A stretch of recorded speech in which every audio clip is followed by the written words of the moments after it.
In this video tutorial, I'm going to show you how to customize and change the colors of your different events to tell the difference in them on Google Calendar. So as you can see, I have some events that are already added to my Google Calendar here. I can click into them by double clicking, or I can right click and edit just like so. And as you can see, every calendar that you have is color coded to a specific color. So my main calendar is green, birthdays are yellow, etc. Now, when you're adding a new event, if you just double click to add the event, you can see depending on what calendar it's added to is going to change the specific color associated with it. So if we have pictures here for our family and we hit save, you can see that is my family calendar, which is brown. Now, if we want to, we can double click into that event. We can go here and change the event color to be a different color. So we might want it to be a light blue color. We hit save, and we are good to go.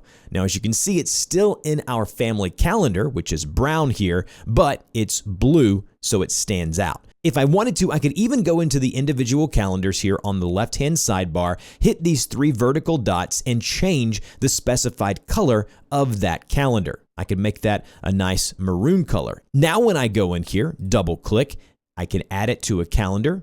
You can see that default color is set to the one that I just made it. And the last thing I'm going to show you is when creating new calendars for your Google Cal, you go right here where the addition symbol is under other calendars. Go to create a new calendar. As you can see, I can create a new calendar, give that calendar a name and a description, and then go to create calendar. And then if I go back to my Google Calendar main page, you can see here is that new calendar that I created. I just click the three dots. I give it the color that I want it to be. And now when I create an event under that calendar, right here, there's the new calendar. That color is applied to all of those events. If you have any further questions, I'll have a pinned comment down below with the most frequently asked questions. If this helped, don't forget to like, share, and subscribe, and I'll see you guys in the next video.